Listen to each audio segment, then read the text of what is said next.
Funding for the Nashvillager podcast comes from the Hal Allen Clinic, specializing in minimally invasive robotic spine surgery and laser brain tumor surgery. For 40 years, the neurosurgeons of the Hal Allen Clinic have been national leaders in brain and spine surgery.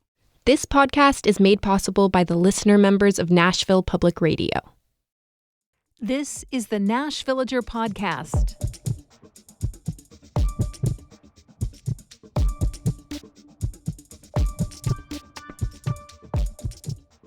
It's March 16th, 2026, and it's the anniversary of a tragic event that changed the trajectory of many families now living in Nashville, even though many other people living here don't know anything about it. I'm Nina Cardona, and this is your daily digest of what's happening around Middle Tennessee with historical context from Nashville Public Radio, WPLN News. Today, Nashville's home to the largest Kurdish community in the United States. That's partly in reaction to a massacre that took place on this day in 1988. It was in Iraqi Kurdistan, in a place called Halabja. These were the days when Saddam Hussein was in charge. For years, his Ba'athist government persecuted the Kurdish people and attempted to isolate them from the rest of the world, while Kurdish freedom fighters called Peshmerga pushed back. But the action on this day crossed a new, horrible line. It was a chemical attack on the city as a whole. For hours, chemical bombs were dropped indiscriminately on all kinds of neighborhoods. About 5,000 people were killed, 2,000 were injured, and throughout Kurdistan, people's hope, sense of safety, and emotional well-being was profoundly affected. Last year, Rose Gilbert told the story of the massacre, its aftermath, and how it led many Kurds to emigrate to Nashville in a special podcast for WPLN called The Country in Our Hearts. It is a vital piece of journalism that I highly recommend. Rose traveled to Halabja as part of her reporting, and she spoke to the mayor there, who pointed out that there was also a major wave of immigration to neighboring Iran after the attack. Another piece of Kurdish territory is in Iran, so it was a natural place for people to go as they fled the site of the chemical attack. I've been thinking a lot these days of the people who share their stories with Rose and of all the Kurdish people in Nashville, in Iraq, and also in Iran, and how they've been through so much already in the last century or so.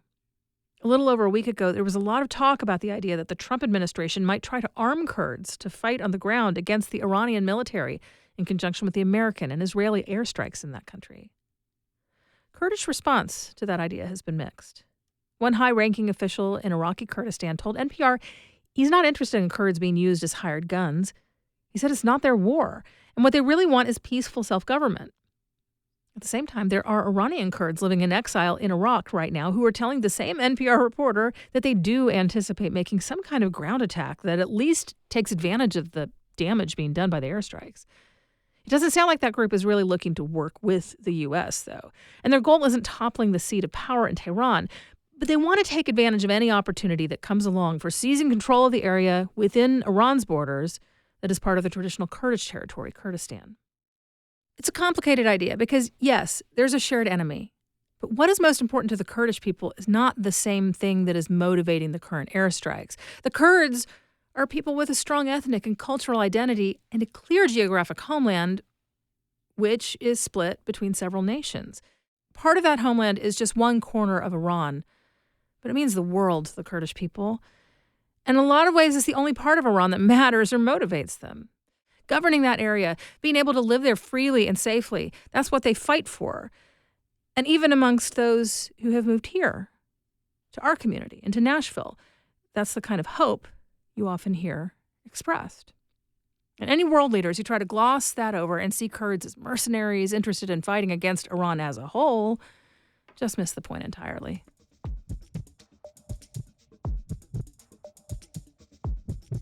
In just a few minutes, why is dental care so expensive even with insurance?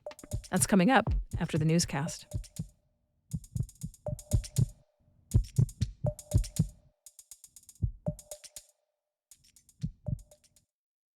Funding for the Nashvillager podcast comes from the Hal Allen Clinic, specializing in minimally invasive robotic spine surgery and laser brain tumor surgery. For 40 years, the neurosurgeons of the Hal Allen Clinic have been national leaders in brain and spine surgery.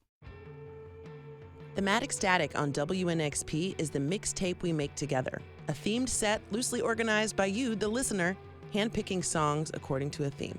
Airing first Thursdays at 9 a.m. and again Saturdays at 9 a.m., Thematic Static plucks your requests from the socials at WNXP Nashville and by voice memo at 615-320-9100.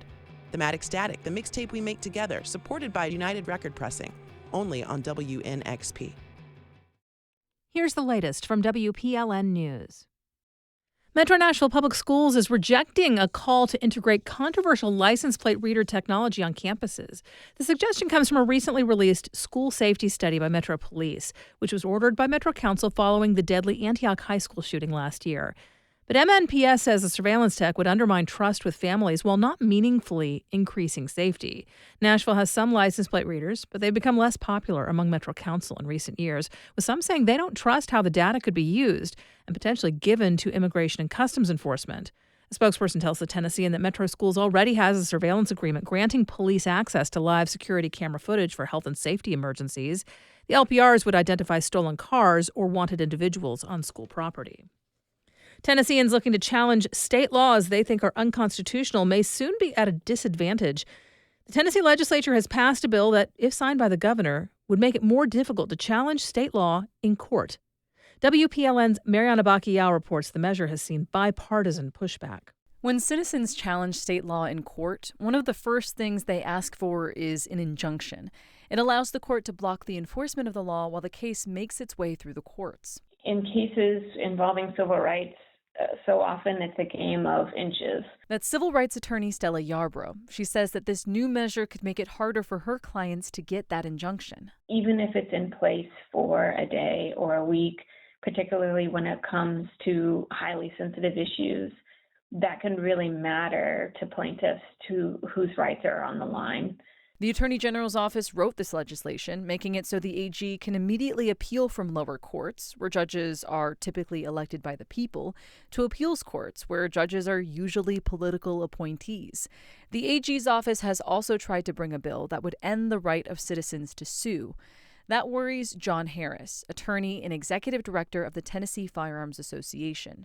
And it's quite troublesome that not only has the AG asked for these two statutory changes, but that the Republican supermajority is running at breakneck speed to enact both of them. Harris says an immediate appeal can drag out a court case, racking up fees for citizens who don't have taxpayer money to fall back on. These don't necessarily even target a particular political philosophy or interest group. They're like broad-spectrum herbicides. They're just killing everybody's right. The bill now heads to Governor Bill Lee's desk for his signature. Mariana Bacchiao, WPLN News. A bill that would double the number of school vouchers available in Tennessee is advancing in the State House. Governor Bill Lee's statewide voucher program debuted last year to much fanfare. Families applied in droves for the 20,000 available slots. The new proposal seeks to raise that number to 40,000. Lee says the vouchers expand private school access to more kids. A lawmaker questioned how many of the students who received a voucher last year came from a public school. The bill's sponsor, Representative William Lamberth, did not have an answer. Don't know and don't care. These are all Tennessee children that need an education, and their parents feel like the schools they're sending to are the best for them to receive that education. So whether they're in a public school or a private school, I just want them in a great school that they're going to get a wonderful education and succeed later in life. So we don't keep up with that data. The state is not tracking whether voucher recipients were already enrolled in private school. Efforts calling for voucher transparency have failed. The bill is scheduled for another committee vote on Tuesday. State lawmakers are advancing a proposal to protect some beloved Middle Tennessee waterways from mining, commercial timber, and landfill uses. The bill's protections include parts of the Buffalo River, as well as almost all of the Duck River, which is renowned for its diversity of freshwater species. The Tennessee Lookout reports the House version passed a subcommittee vote last week, 7-2. That's after a Republican lawmaker tried and failed to amend the bill to allow landfills within 2 miles of scenic rivers. The state Senate passed its version of the bill in February. Nashville's historically black Fisk University is planning an extensive campus renovation. The Nashville Business Journal reports Fisk has developed a 15-year master plan that calls for restoring historic buildings while demolishing and replacing others. The plans would revamp parking and add a new student union building and a sports arena. The university is requesting an amendment to the current zoning overlay, which will require approval from the Metro Planning Department. You'll find more news anytime at WPLN.org. Americans avoid the dentist for lots of reasons. The top is cost, even if they have dental insurance. In our series called HealthQ, reporters Kara Anthony and Blake Farmer are approachable guides to an unapproachable health system, and they have some tips. Blake, get this. The other day, my 9-year-old daughter asked me to take her to the dentist. She's a total rule follower, and she knows it's been 6 months since her last visit. Well, I guess she's been listening closely to her dentist recommendations. Go Lily. She actually likes to go to the dentist. She thinks it's fun. It's not my kind of party because it can be really painful for me. Also, I owe my dentist $400 right now for a crown. I kind of feel like I can handle the physical pain, but the pinch on the wallet is what really hurts me. Dental care can be really expensive. I was talking with my uncle. In the last few months, he's been dealing with a lot of this. I've had a root canal just last week, was like $500 and something. And then the week before that, had a crown that cost me several $100s. And as we speak, I have a broken tooth and I have to go and see the dentist soon. That's my dad's brother, Russell Anthony. He lives in Nashville. All in all, he's on his way to paying about $2,000 for his teeth this year. Well, does he have dental insurance? He does, but he's still paying a lot, which is not uncommon if you need a lot of dental care. I don't think most people realize that dental insurance works differently than medical insurance. Most plans pay for preventative care, like cleanings and annual exams, but only pay for a portion of additional procedures, like for fillings or crowns. And they usually have an annual limit that they will pay out. So if your dental work is more than that in a given year, you have to pay the rest. I'm just imagining the billing person at my dentist having to explain all the time just how little dental insurance covers for major work. Right, but remember, you have options as a patient. Get an estimate before you commit, and ask if they offer a sliding scale or payment plan. If there's a dental school nearby, call them. Ask if they do low-cost procedures. And we've talked about this before, a lot of federal community health centers offer dental services, and those should be a little cheaper. And I know it might feel a little awkward to talk about money with your dentist, but there's no shame in being honest about how much you can afford. It's good to be proactive with finances and with your care.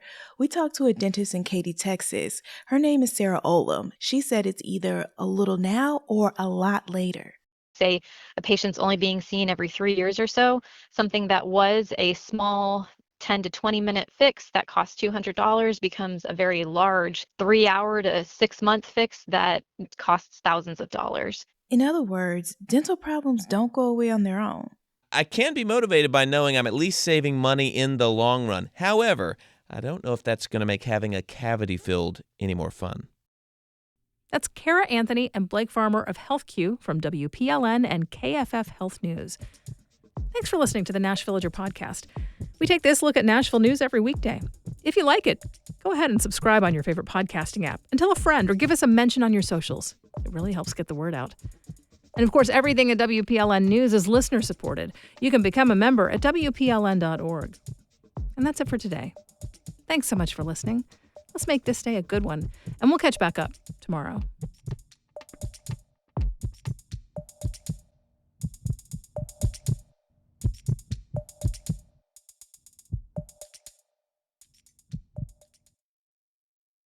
Funding for the Nash Villager podcast comes from the Hal Allen Clinic, specializing in minimally invasive robotic spine surgery and laser brain tumor surgery. For 40 years, the neurosurgeons of the Hal Allen Clinic have been national leaders in brain and spine surgery.